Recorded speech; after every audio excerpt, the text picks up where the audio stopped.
Hey, everybody. Thanks so much to those of you who are catching this on the replay. So just make sure that you are registered for this class so you get all the information in case you miss any classes coming up. And the link down below is Birth Toolbox /live stream. Make sure you're registered. Thanks for watching in the replay, and we'll have everything timestamped down below as well. Welcome, everybody. Hello, and welcome to class. I'm so excited to have you guys here tonight. We are going to have a great class today. I love to hear where you're watching from. Please say hello in the chat. I already see Kristen Neth and Little Witch 90. Welcome, you guys. I'd love to hear where you're watching this from.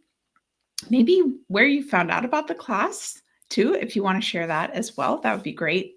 We're going to get started in about 3 or 4 minutes. Let everyone have a chance to get that notification from YouTube and get started. I've been super excited about teaching this class for the last week. I hope that you are excited too. We're going to have a great day. I'm over here in Seattle, so Pacific time zone over here. Hello. Hi, guys. Oh, so awesome. Okay, Alyssa said, oh, her doula Sherry told you about the course. Awesome. We've got Shaquana in Texas. We've got Missouri from Kristen Nith. Awesome. Very good. So we have a mix right now of where people are watching it from. The class, Scarlett from Florida. Hello to you too. Class is going to be about an hour. It's the first day of the class. So a little warning, it might be a little off as far as time, but I'm going to try to make it as close to an hour as possible. And then make sure that you are registered for this class. Of course, it's free live streaming on YouTube, but if you're registered, that way you can stay in touch with any information that I'm going to share as far as resources, links to classes coming up, just so you stay in the loop and get the most out of the class. If you haven't registered yet, make sure you check out that link there. It's also in the description below the video.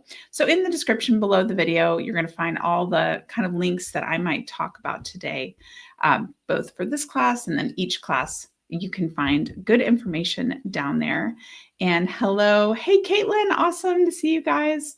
Hey, Emily. Oh, in Lexington. That's where I was born, actually. Oh, awesome. Emily, doula shared. Awesome. Good. So I also recommend, just another little tip as we wait for people to get here, I recommend taking notes. So not like full, like you're in a class taking notes, but, you know, maybe some note cards or on your phone, one-word notes, just to kind of remind yourself of what we're talking about later as time goes on. These classes are meant to build on each other. So if I mention something in today's class that feels a little rushed or a little bit like you want a little bit more in-depth information on certain topics, just know that as we go along, we're going to be each class, we're going to be building on what we learn. And so you might hear something in your first class that seems a little unfamiliar.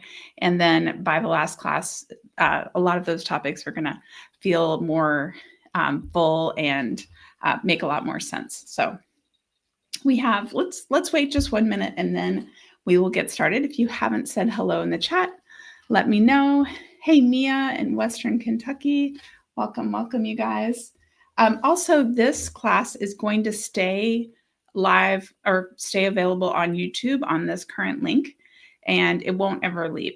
So if you ever want to jump back in and watch it again, that would be great too. Hello, Samantha. Samantha, you haven't missed anything. We're just getting started. Okay, awesome. I think now is a great time to start the class. So hello to everyone. If we haven't met in real life, my name is Alice Turner. I am a doula and a childbirth educator, and I absolutely love teaching childbirth. So I hope that my enthusiasm and joy reaches you on the other side of the camera. It's something that I feel really passionate about. And I really want to thank all of you for tuning in and for being here and giving your full attention to this class. Like I said, it's going to be about an hour long, could go a little bit over. If you have questions along the way, I will be keeping track, kind of keeping one eye on that live stream or live chat. If I don't answer your question, it might be because it doesn't necessarily fit into tonight's schedule. So you can always email me your question, or at the very end, I might try to get to some of them that aren't sort of on topic. Totally fine. Just giving you a little bit of a heads up. And if it's something that seems easy enough for me to answer while I'm teaching, I'll certainly do that as well. So please feel free to comment in the live chat. I have taught many classes here live on YouTube, and the feedback that I get is that people retain information better if they're interacting. So it might feel a little strange since I can't see you, but it's a great way for you to say something like, I didn't know that, or that makes sense, or I love that, or that was crazy, or whatever you want to say. Feel free to interact. Give any feedback on the live chat as well. Now, my goal is to present a class so that you have takeaway of tools. So you have actual strategies that you can use in labor and birth. And then also just to increase general knowledge about how birth works. I really see childbirth education being successful when you have both, when you sort of know how it's going to go and normal common things and uncommon things maybe that happen along the way, and that you are able to walk in with some real skills. Because if you go into a new situation, or even going through birth a second time or a third time, and feel like you have some strategies under your belt, it just increases confidence and can really increase just your birth experience being positive as well. So awesome. Thank you so much for being here. And the other thing, just a little detail about, since this is our first class, I want to let you know, we have 4 more classes. They're every night. So we'll have it Monday through Thursday this week. Those are going to be available for 24 hours. So they'll be live at the same time. So 8 p.m. If you're on the East Coast, and then 5 p.m. if you're on the West Coast like me. And they're going to be available for 24 hours. If you don't make it in that time, make sure you're registered on that link I have below, because I will be sending anybody who's registered the actual links to those so you can watch them later, or if you miss them. So just a little detail. Also, I have a note to remind you to please subscribe to the channel. I'm working on a big goal here. I'm at 96,000, so trying to hit that 100,000. So any subscribers that I can gain, I welcome, and you'll find a lot of good content here as well. Now, by the end of this 5-day series, it's not a full class. I think it's probably about 30 to 40% of what you want to know. It's going to be a good sort of taste of a lot of different topics. So just setting some expectations. And then finally, before we get started on the real meat of the class, I need to thank 2 sponsors who made this class possible. So without my sponsors, I really have a hard time offering these sort of dedicated live stream series. So I have 2 sponsors. I'm going to put them on the screen. I'm going to share a little bit more about them later, but they are 3 Lollies and Better Shea Butter. So thank you so much to those companies. I love that there are companies out there that are supportive of pregnancy and childbirth education, and these companies really are, which is amazing. So thanks so much to them. Now, unlike a typical class, this class, we're going to talk through a birth story. So if you're on that email list, you've probably already read a little bit about that. But what I am calling it is, so we're having a birth story breakdown. And you know what? Let me, as we're going to, I'm just start a poll. So you should be able to see it in the chat. And also, I did not get a check on my sound, my audio, and my visual. Can anyone in the chat just give me a quick thumbs up if everything is sounding clear and seems really clear just before I jump into our birth story because I wanna make sure that we are totally set before we do that. I'm gonna take a quick sip as well. And I've got yes. Oh, hey, Dusty. Awesome. Thank you. High five from Medulla across the way. Love it. Thank you, Molly. Great. Great. Awesome. Thanks, you guys. Okay, so I put it hopefully you'll see the poll. It's weird, my streaming software, I can't see the poll, but I did put a little poll in the live chat. Hopefully you can, let me know which best describes you. Yes, it looks like that's working. Awesome. Okay, great. So today's birth story, and I'm gonna read our birth story, just so I get all the details right. And what we're gonna do is kind of go step by step in a real life story, and we're gonna stop along the way and talk about terms and also about decision points along the way. So it's just I think it's gonna be a fun way to learn and a fun way to get through it. Just so you know, names have been changed, and I also have permission to share these stories. So, okay, today's birth story is Megan and Bo. Now, the story starts with Megan's water breaking while she was making dinner around 6 p.m. Now, she was 39 weeks and 4 days pregnant, so really close to her due date. And she had lost her mucus plug a few days before that, and she was having like an increase in Braxton Hicks contractions. And then that day that her water broke, she felt like those had changed a little bit. Like maybe they felt a little more like real contractions. But they were mostly a crampy kind of feeling. No really start and stop to them. She had a small gush, kind of a pop and a small gush while she was making dinner, and her fluid was clear and it was odorless. Okay, so exciting start. Now, what's interesting about this is only, gosh, I want to say I don't wanna I I don't wanna quote a number because I can't remember exactly, but a small amount of people start labor actually with their water breaking. But this story, that's how Megan started. Now, I mentioned the mucus plug. So the mucus plug is it's really a glob of mucus that sits on top of our cervix. It's meant to keep bacteria out of our uterus. It's a great purpose for it. It's kind of gross. But when we see it, it means that some changes are happening.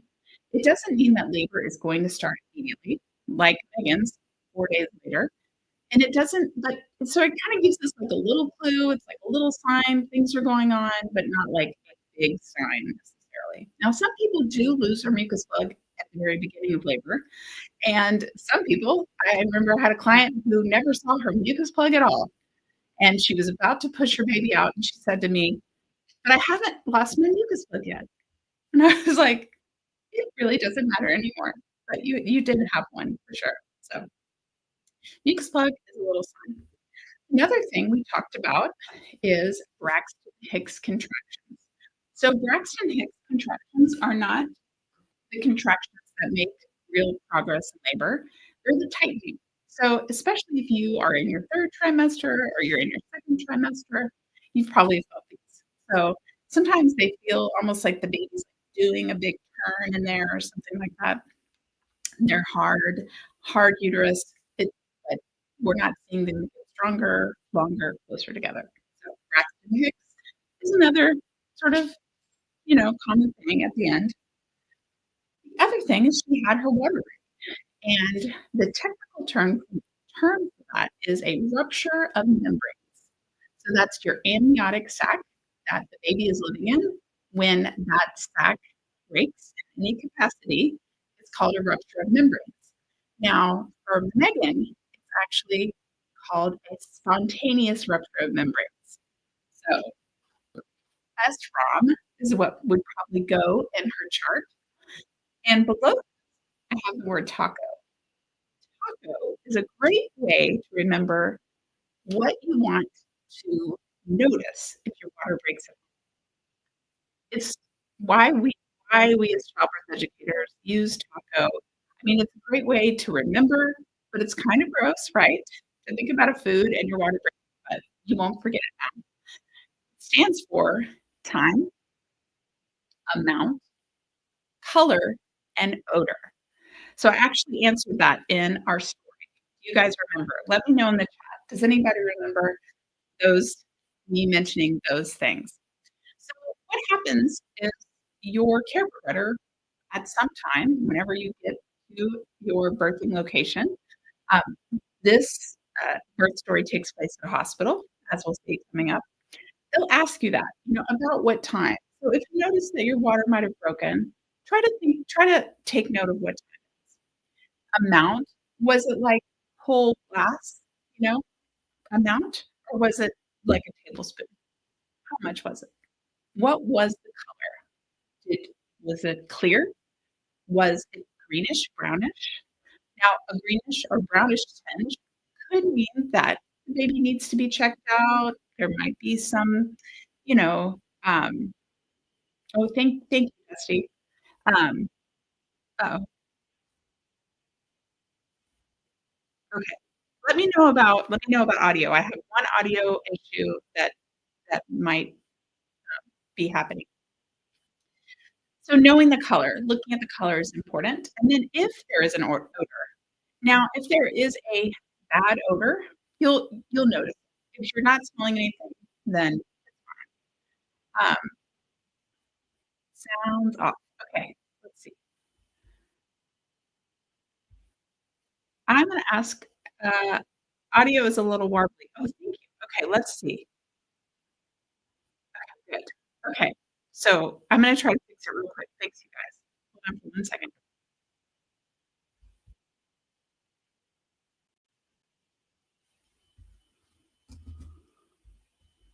Okay, let's just okay, I'm gonna talk a little bit. Maybe you guys can let me know if that is getting a little bit better. I mean, it's live streaming, so you never know what you're gonna get. I thank you. Thank you for letting me know. Oh, sounds good now. Oh, perfect. You know, who knows? Who knows what happened? Great. Okay, so good, good, good. Okay, so back to the water breaking and taco. I love it. Okay, Emily. Hey, Emily, thank you. Ah, dodged a bullet with that. Okay, I'm glad we got that. We have to have some technical difficulty in the beginning.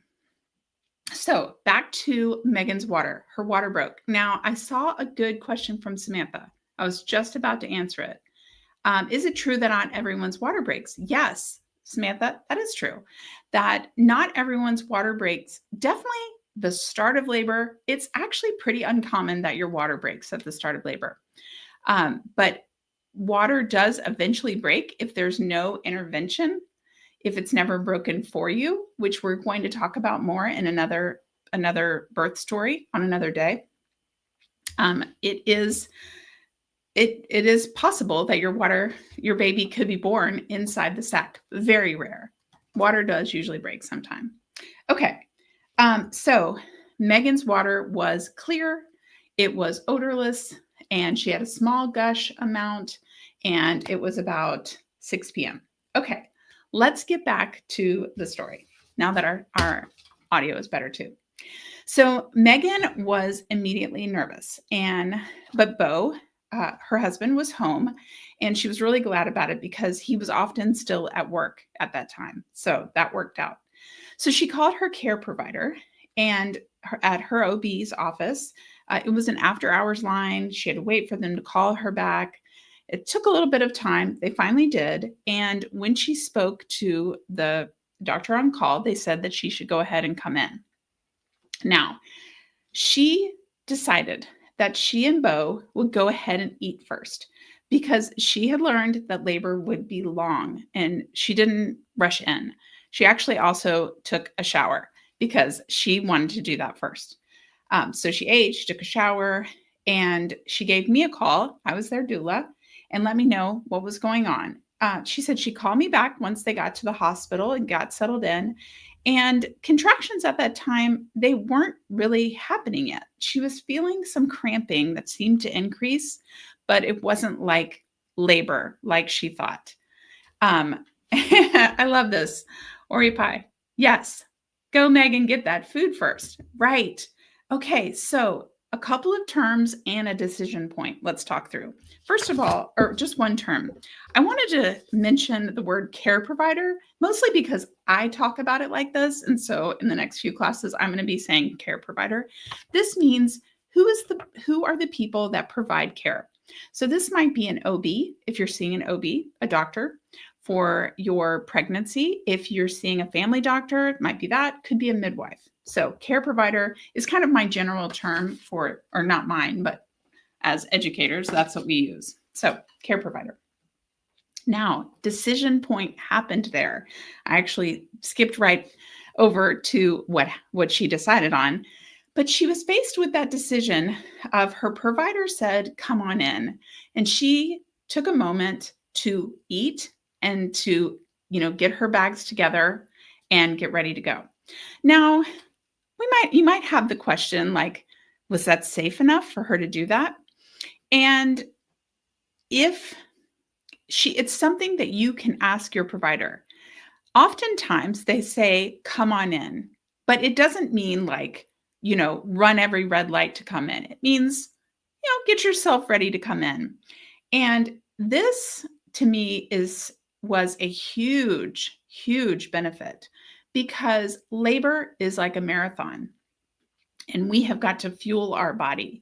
And she was at right about that time where she was right about to eat dinner. And so sometimes things feel like we've got to go fast, but usually we have more time than we think. But if you're ever feeling uncertain about like that decision, if you're hearing that from me and you're like, oh, I think I would like jump in the car, it's always something to talk to your care provider on the phone and say, I'd like to go ahead and spend an hour eating and, or I have to wait for my partner to get home or, wait for traffic to die down or whatever. Those are great things to talk about during that conversation. But I really believe that it made a huge difference in her labor because she fueled herself and Bo as well, her partner too. Okay. Now, let's do a little backstory before we join Megan at the hospital, because it's good to know what her goals were for labor. And I also want to stop and say that all of my stories are going to be different. So if you are joining and you don't feel like you can relate to maybe Megan's story, I think you'll still get a lot out of it. Even if your goals aren't the same as Megan's goals. And I really pride myself in teaching everybody skills, no matter what type of birth you're interested in. So I'm not here to teach only one type of birth. Okay, so just a little disclaimer. Now, Megan's backstory. So Megan strongly desired a low intervention birth. So she had a very strong belief in her body's ability to birth. Her mom had 2 kids without intervention, and her older sister had 2 kids without intervention. And so this was really a norm for her family. And it was something that she really wanted to follow. It was kind of what their family spoke about and talked about. And she herself didn't really think of herself like really an athlete or, anybody who does a lot of, real big physical challenges, but she was a very active person. And in her mind, she was significantly healthier than her sister. It was a little bit of sister competition here with her. And she said, like, when she was preparing for birth, that she believed that if her sister could do this, give birth, she could do it. And, again, everybody comes to birth with different priorities. And her husband, Bo, was very supportive of Megan's goals.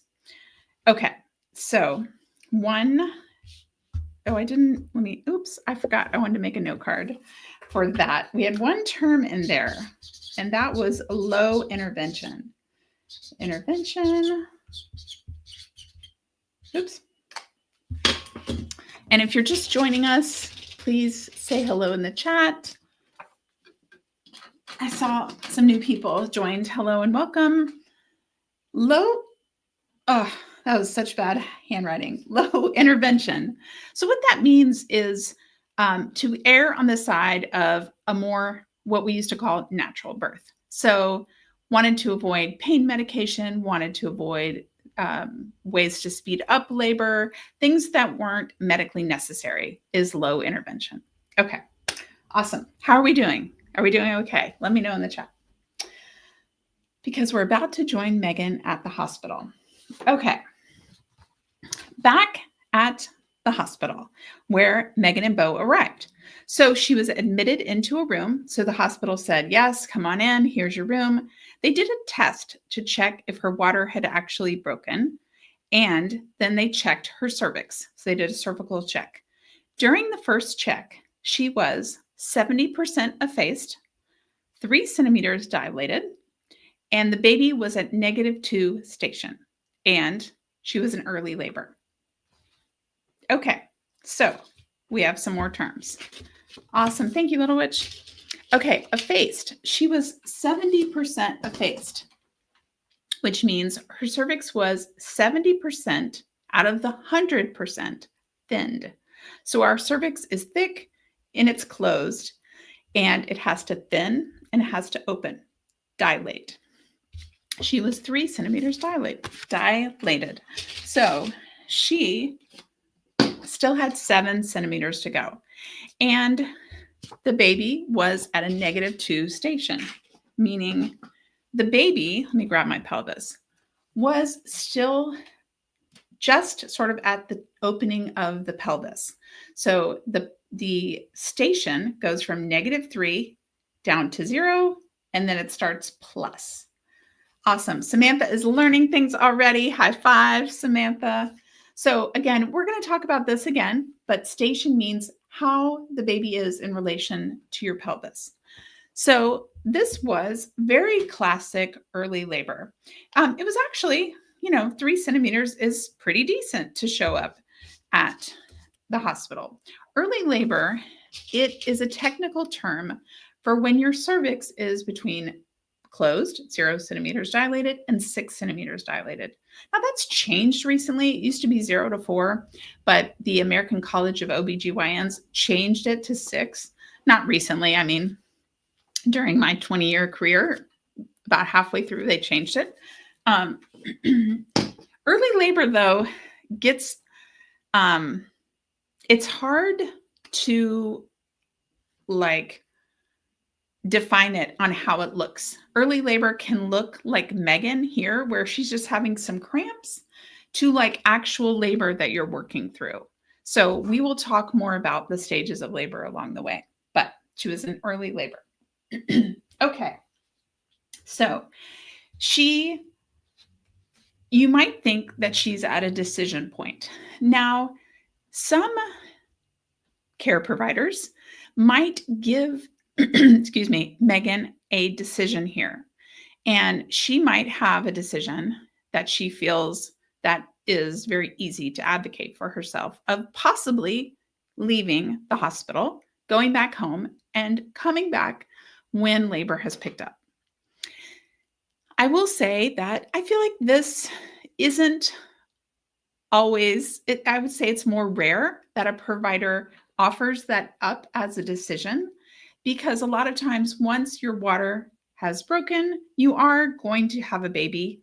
And so you're eventually going to be back in to the hospital. And so a lot of times, from what I've seen as a doula, they are like, okay, your water's broken. Let's go ahead and keep you in the hospital.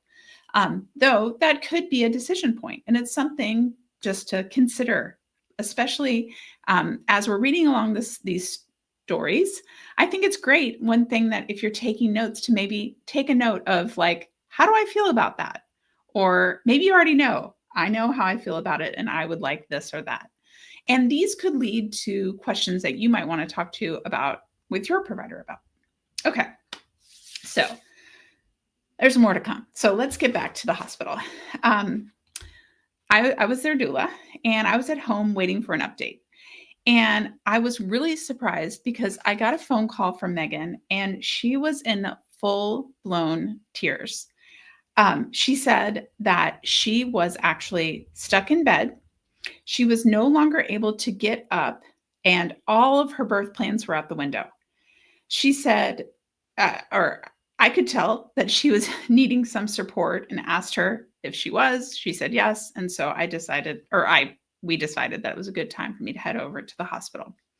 Now, when I arrived, Megan was laying in the hospital bed, just like she had said, and she had a sheet over her. So it looked kind of awkward. Like I couldn't tell what was going on. She had a sheet over her.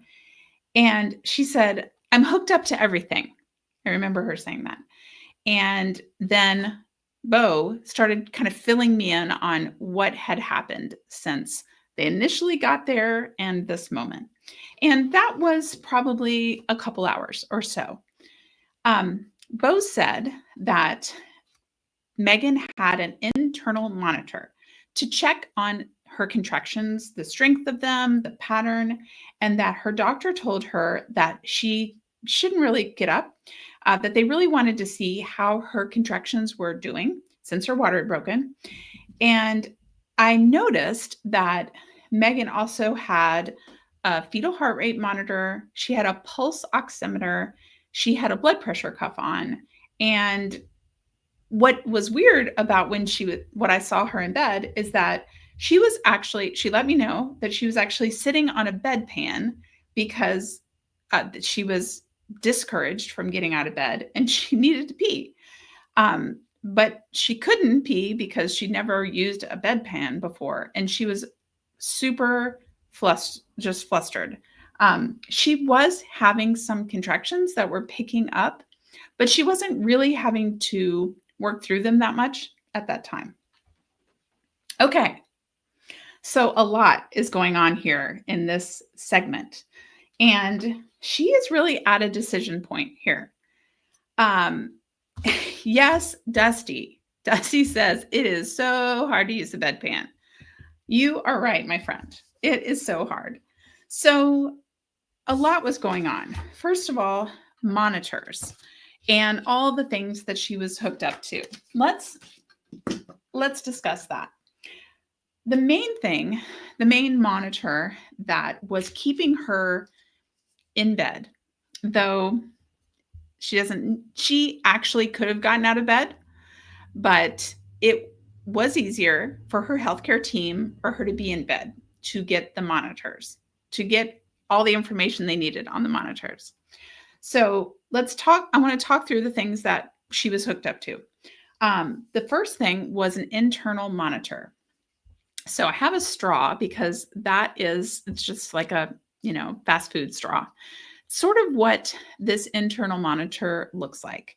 It's called an IUPC, intrauterine pressure catheter. And this monitor is used to measure the actual strength of contractions. So I'm going to, again, go through this pretty quick. We'll talk about it some more in our other days monitoring. But this monitor is inserted into the vagina, through the cervix, into the uterus. And it is very accurate at showing the contraction pattern and showing how strong the contractions are. So Megan's doctor suggested it because her water broke without a significant labor pattern starting right then. And so her doctor thought that that would be a great way to see what was going on and to get an accurate picture of what was going on. It is, yes, Shell, it's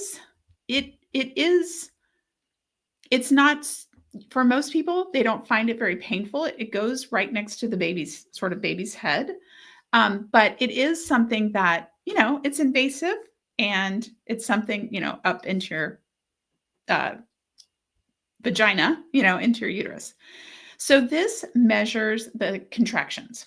So alternatively, a way that they measure contractions is an external monitor. So it's like a disc that goes on your uterus, outside of your uterus, to measure the contractions. The outside ones, while they're a lot less invasive, they don't give a great, um, they're not very accurate on how strong your contractions are. So they give a good idea, a better idea of sort of when they start and when they stop, but they don't really tell our healthcare team how strong they are. Now you can tell them how strong they are, which is great, which is why those external monitors, the ones on the outside, they're the ones we usually see. But in this case, Megan's doctor said this monitor was what they wanted. So she had that monitor in. She had an external fetal heart rate monitor. So that was listening to baby's heart rate. Now, Ori Pai says, is that the monitor that gets screwed into the baby's head? That is the fetal heart rate internal monitor. So she didn't have one of those. They were measuring heartbeat on the outside. She had a pulse oximeter, said how much oxygen she was in her blood. Her mother's health is really what that's looking at. So it's like clipped on your finger. You might have had one before. And then she had a blood pressure cuff. And what was so interesting about the blood pressure cuff is that she was only getting her blood pressure taken once an hour, but her nurse put it on and just left it on. Now, this is so common. Like when I watch YouTube birth vlogs, I see it all the time that people just keep that cuff on. The nurses just keep it on. And an alternative is for the nurse to come in every hour when they're doing other vitals and then put the cuff on, take the blood pressure, and then take it off. And it's a little thing, but having all of these things can very quickly make you feel like Megan did. But here we are wondering the decision point. What's her decision here? Does she have any decision? Does she have any options?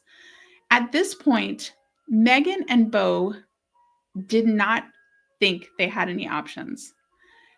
They felt completely stuck, that this was what it was going to look like. And that's why when she called me, she said, my birth plan is out the window and I don't have, she wanted this low intervention birth. She talked about wanting to get up and move and use the shower. And, at that point she was, couldn't even pee according to what her healthcare team had kind of presented to her. So the great news is that she actually did have options here. She had quite a few options. As their doula, I started thinking about a plan, and we will join Megan back in the hospital. Okay. So Megan's current situation was that she wasn't near the labor she was hoping for. She was starting to feel hopeless and that she didn't have options. But I helped them use a strategy called BRAINS. Use your brains. And this is an acronym. And I'm going to put it on. Well, I'll put the banner up in a minute so we can go through it. But she used her brains. And that is to find out from her healthcare team what the benefits, yes, brains, what the benefits of these monitors and this, strategy the path that she's on, what are the benefits? What are the risks? What are the alternatives? What does her gut tell her? What's her intuition? Intuition. And then N is not now. Is this something that could be delayed? And then the S, I like the S as smile, meaning, come to your healthcare team with these questions in a friendly, respectful way, because these are people too, and they're to be on your team and part of your healthcare team. So I reminded them, hey, this is okay. Let's use your brains. Let's use our brains. Let's find our options. Then we can really make better decisions for our care and see what paths do we have in front of us? Are we only on this path or do we have 4 other paths, right? Okay. So After having that discussion, Bo went to the nurse's station and asked to speak with their nurse. They could also press the call light. He said, he asked the nurse if they could talk to their doctor about their current situation, and they had some questions. They wanted to find out some options. So in this case, the nurse actually, she said she would find out. A few minutes later, the nurse actually came in with a cell phone on speakerphone. So I don't see this a lot, but I have seen it. So the doctor wasn't able to come in right then, but wanted to, have that conversation.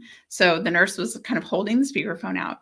And Bo and Megan asked if they had the option to take out that IUPC monitor, the intrauterine pressure catheter monitor that was measuring the contractions, because that was really the thing that was holding them back, from getting up and all of that. That was kind of the main thing, the main intervention that was kind of taking them down another path. They said that Megan said she wanted to get out of bed. She wanted to move around. They asked if there were any risks associated with that.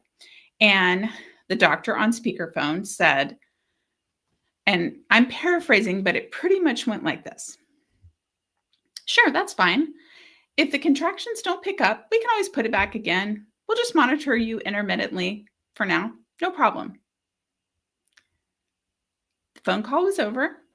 The nurse said she'll put the phone back. She's going to put give her phone back, came back in, put her gloves on, took Megan off of all of the monitors, and said that she would be back in 45 minutes to do 15 minutes of monitoring. Until then, she could move around as she wished. And that was that. Megan and Bo were jumping for joy. And actually, Megan dashed right into the bathroom because she was never able to use the bedpan. Okay. So let's put our banner up. Brains made all of the difference at this point in Megan's labor. All they really did was ask one question about this monitor, and it was no problem. The nurse said, oh yeah. And they even, the doctor phone call was very short. So we kind of chatted more with the nurse later because Bo was seriously mind blown. He did not understand why they would suggest that when it so easily was just taken out. And the nurse said, well, the doctor likes to use that monitor. And, since they didn't say they didn't want it, then it wasn't a big deal. But of course, at the time, Bo and Megan didn't know that they had an option because they didn't ask. And this is a big takeaway, flashing light takeaway, is that often you aren't presented all of your options. It's not like a cafeteria where you can see all of your options in labor. You often have to ask questions and really dive into what is this for? Does this need to be done this way? I'm not entirely sure why labor is like that in healthcare, but it is very much a lot of times things are just presented to you when you actually have options. So brains is such a big tool to have in your toolbox for labor. Okay, no more to add here. No more decision points. Let's find out what happened with Megan. Okay, I'll leave the brain banner on there. Okay, so for the next 3 or 4 hours, a short amount of time really, Megan's labor started picking up really nicely. Contractions were getting longer, stronger, closer together. And every hour, the nurse would come in and she would put on the monitors. She would take her blood pressure, other vitals, and then she would just leave and let Megan and Bo do their thing. Now, I did not put that on a note, but that's called intermittent monitoring. So that it's different sometimes depending upon where you're giving birth, what intermittent looks like. But that's what it looked like at her hospital, that she had 45 minutes off the monitors and 15 minutes on. Now, at I know I love that, Samantha. So at one point, the nurse said, "You are clearly in labor. So I don't think we're going to even cross the bridge of putting in that internal monitor again because it's clear. Like you're in labor. I can see it. The contractions, they're picking up." So when the contractions were about 3 minutes apart and intense, Megan was ready to get into the shower.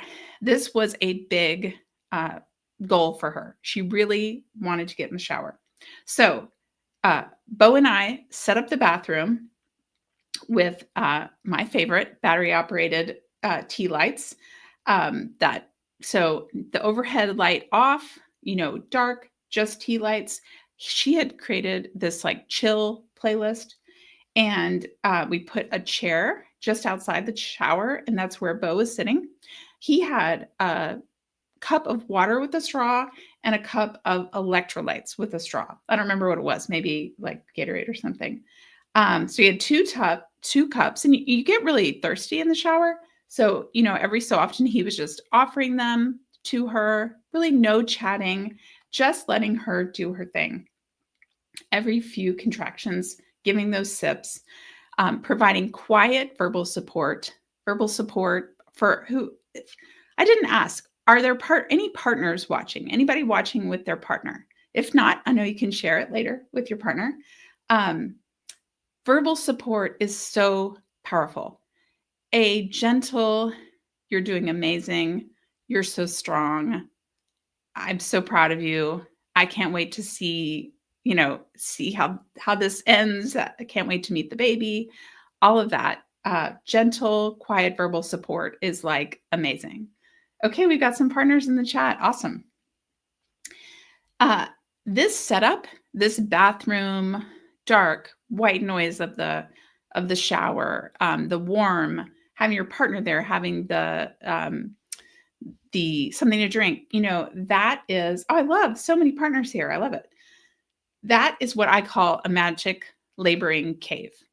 It is safe. It is a time when usually people just really can make a lot of progress in their labor because it's that safe kind of cave feeling. So amazing.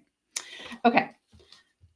So lovely. We are at a lovely point in Megan and Bo's labor, right? Going down this path. Instead, she's down this path. Now, it is a great time for me. Oh, I love that so many partners are here. So good.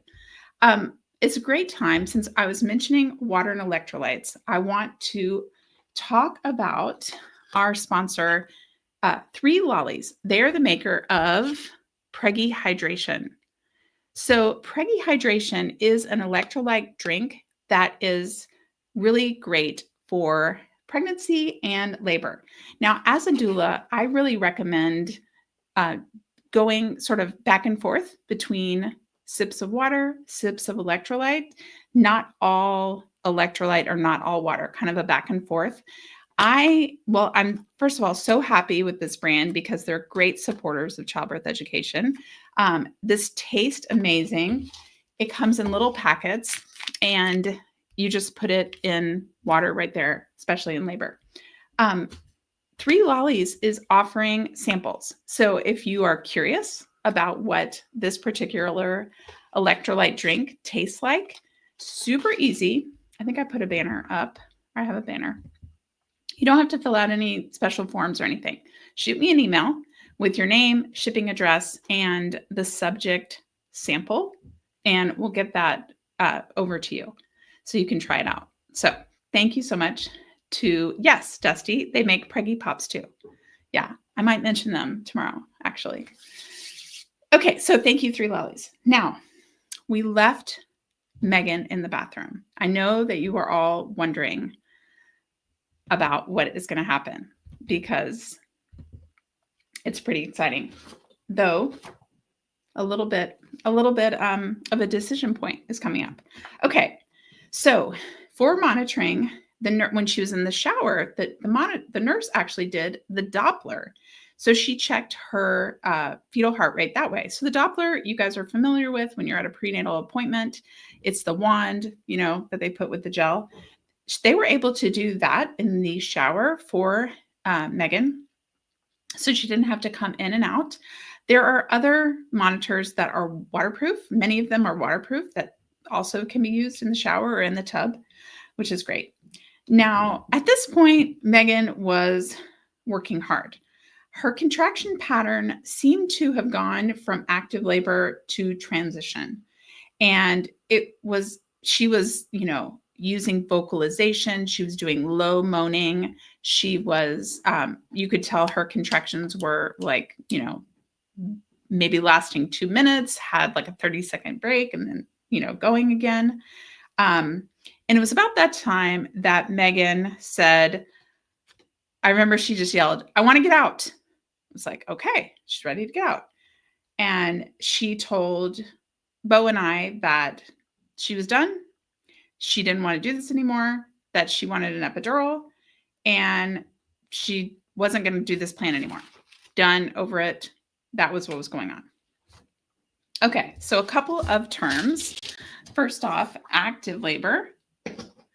So active labor is, the technical definition is between, when your cervix is between 6 centimeters and 8 centimeters. So it's only like a 2 centimeter sort of time. She didn't have a cervical check, so we don't know when that happened, but it's when you're really working hard is usually active labor, though could be early labor. It doesn't necessarily, there's a blurred line sometime. Transition though. Transition is, hold on. Very important. Transition.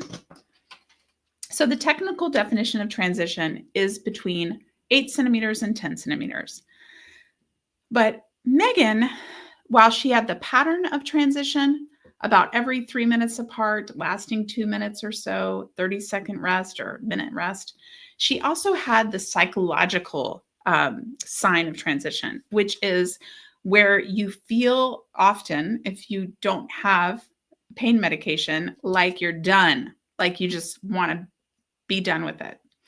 And that was how Megan was feeling. And I was thinking, that looks really like she's close to transition. And a lot of times you don't realize it yourself. You can't see it in yourself. But it sure looked like it. So we were at a decision point. So a couple things could happen here. Megan said, "I'm done. I want an epidural." And none of these are wrong, by the way, decision points. Things that could happen is we could press the nurse's call light and say, "She's ready for an epidural. Let's go now."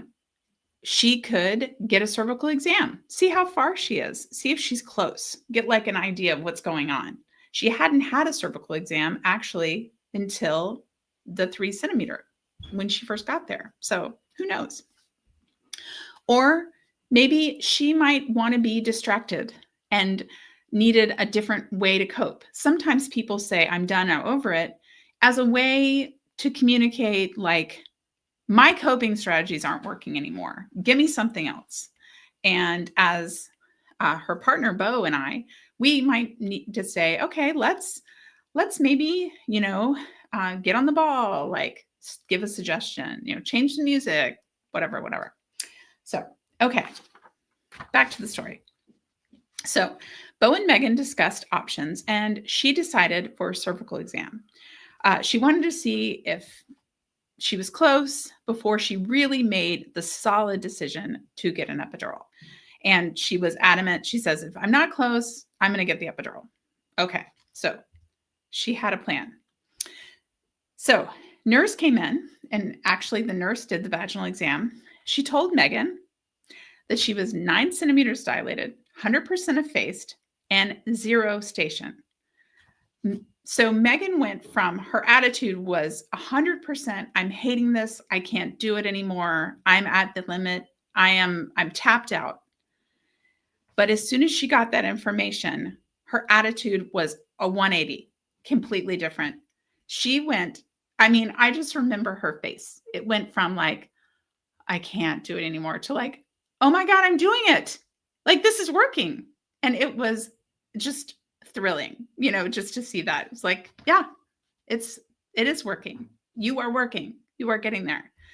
And she was like, I'm out of bed. And I remember like, she just like jumped out of bed basically and was like, okay, let's do it. She was using different coping techniques that she was doing in the shower. She was layering, breathing, swaying, vocalizing, and, a little bit of time. I'm not sure how much time, but some time passed. And all of a sudden, those contractions went from the opening the cervix contractions that she's really having to work through to that urge to push, where she was feeling a whole lot of pressure. So pushing for Megan lasted about 2 hours, and baby was born vaginally and healthy. Megan and Bo were so happy with their birth experience, and they had such a clear idea of how it was going to look different ways by the different decision points that they made. And they were really happy with the choices that they made. Though it wasn't, it could have looked a lot different. So, yay, the baby is here. Let's look and see, were there any? So no more terms. We've got all of our terms. We had some really exciting decision points along the way. Here I am. We're about 4 minutes. We probably have another 10-ish minutes of class. Thanks for hanging in there. We're going to go just a little bit over, but I promise you don't want to leave. Don't want to leave just yet because we've got some more to do. Let's review the skills. Type in the tools that you might take, that you might have learned from this birth story, that you might learn or might take along to your labor. If you've got a labor, if you work with people in labor, what's a tool that you saw that you thought was really powerful? And while you guys are entering that, I will answer Little Witch's question. Little Witch says, will there be another class soon? Yes, actually, there will be another class tomorrow night. So same time, same location here on the channel. We have 4 more nights of this class, of the same type of class. Okay, awesome. Caitlin says Magic Laboring Cave. Yes, love the Magic Laboring Cave. Brains, vocalizing, awesome. Those are all so good. And Dusty says brains, of course. Yes, absolutely.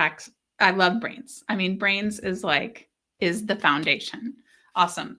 Okay, keep typing them in if you have more that you're seeing, but I will sort of refresh some of the tools that I mentioned, refresh your recollection.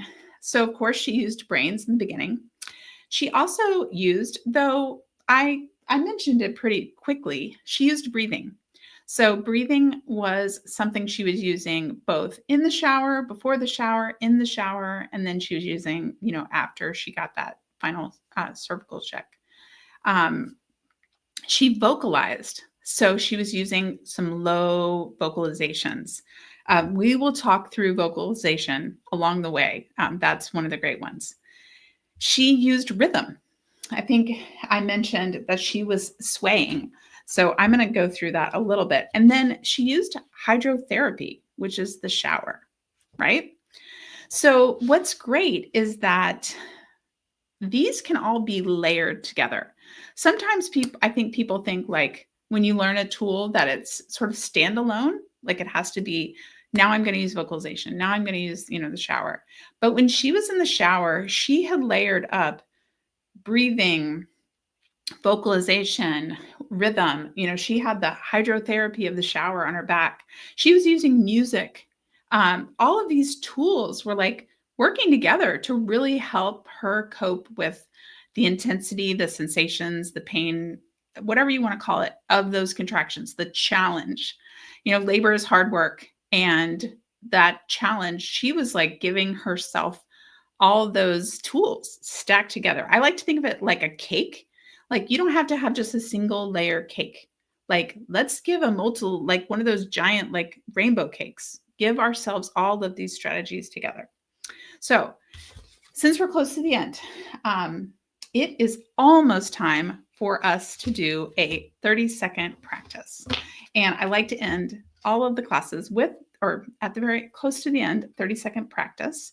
But before that, I have to tell you a little bit more about our other sponsor, which is Better Shea Butter.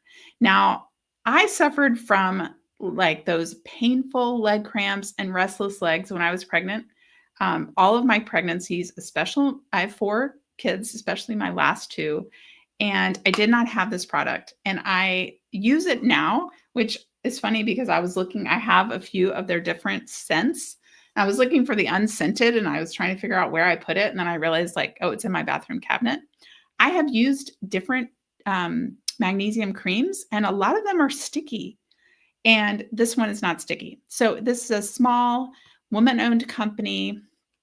They come in different smells, lavender, peppermint, there's a vanilla rose, and they are so cool because they're sponsoring childbirth education. So I want to thank them. I put links to both the sponsors' products down below in the description. And yeah, if you're interested or need something like that, I definitely recommend that company. Okay, we have hopefully gone through a lot of strategies and skills. So I recommend we're going to have a 30 minute, not 30 minute. We are not doing a 30-minute practice. We're doing a 30-second practice together. And I recommend practicing some breath because a daily practice of using your breath will develop that muscle memory. So when labor starts, it's like a good go-to. I'm a Lamaze certified childbirth educator, and Lamaze talks a lot about breathing. We used to have kind of a set breathing pattern that we would recommend. Now it's more fluid. And what I think is very useful is a deep breath in, usually through your nose, and a slow breath out. And a lot of times through your mouth is the easiest. Play around with it, see what works best for you. So deep breath in, I'm going to demonstrate it.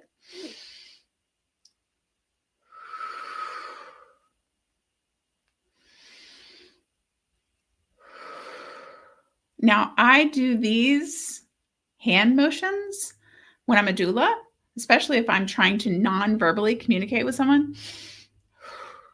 And partners, that's a great hand motion for you to learn too. Because when labor strikes, it's very common to just like hold your breath and tense, right? But if you see your partner, your birth team, someone goes like this, you're like, oh yeah, I'm supposed to breathe. So it is like such a nonverbal cue. And nonverbal, it's a good way to go. Another quick little partner tip, great way to go. So we're going to do a 2-layer cake. And I'm sorry for giving cake cravings. I forgot who said that. Said they wanted cake. I saw that in the chat. So 2-layer cake during this 30-second. I can't see you, so you can feel as silly as possible. But what I want you to do is to practice the breathing for 30 seconds and do some kind of sway. If you're standing up, or if you're able to stand up and kind of forward lean, like maybe on the back of the couch and like sway your hips, that's a really good one. If you're just going to sit in a chair, a sway is a great way to give your mind a job so it's not thinking about the contraction.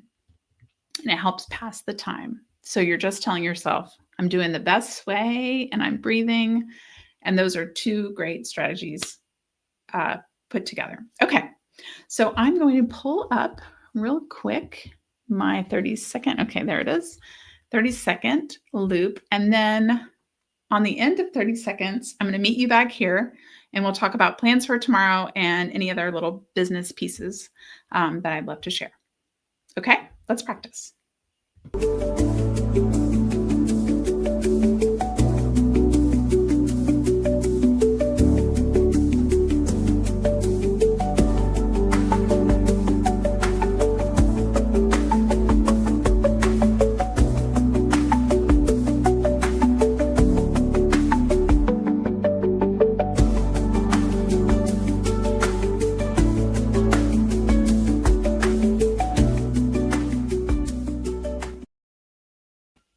it go? I hope that got a little bit of a taste of practice out of that. Huge believer in practice. We're going to end each class like that. So tomorrow's class, we are going to meet Erica and Ray. So we have another great birth story to talk about. We've got more terms we're going to go through, talk through some more decision points. If you have questions for me, Alice, I'm going to put it on the alice@birthtoolbox.com. I love this. KH says, feeling cool. Awesome. So a couple pieces of business. Make sure you're registered at the live stream, just so you're in the know. There might be other resources, free resources that I share through email that I don't share online. So make sure that you are registered for that. And if you found tonight's class helpful, one of my goals is just to help reach as many people that could benefit from this class. So if you found it helpful and you want to smash the like button on the video, subscribe to the channel. Also, if you can share a link to the live stream, sign up, or a link to this class, if you're in a Reddit bump group or you're in some kind of neighborhood group, it just goes a long way to help reach more people. And I really appreciate it. It's huge to just be able to grow this class and reach as many people as I can. So I really appreciate any shares. Reddit, Baby Center, something like that is just really huge. If you found it helpful, which I hope you did. What else? I hope you enjoyed class. I hope that you'll be back here. I'm going to mention one more thing before we go. I talked about, this is about, after the 5 days, it's about 30%. I'm skimming over some things, maybe not as in depth as we should be. If you're looking for a childbirth class, a full series, you can still attend this one. But I do have one that I'm offering for 30% off. I'll mention it again tomorrow. The link is down below. So just if you're looking down below at all the links, that's what you'll see. And don't forget the free sample. If you want the free sample of the Preggy Hydration, to send me an email with sample in the topic in the subject line and your name and shipping address. So thank you so much for spending this hour and 7 minutes with me or so. Thanks for helping me with the audio difficulties. And yes, KH, I love this. Going to do this every day. Yes, I also have a daily practice video on breathing that I'll try to share tomorrow that makes it really easy. So if you want to set that into your schedule, that would be great as well. Thanks so much for being here.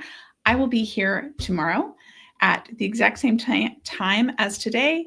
I hope you will be here too to get to know and learn a little bit about Erica and Ray's birth.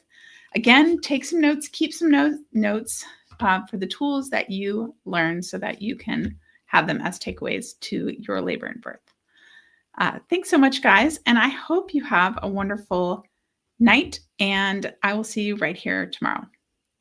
Until next time, see you later. Bye.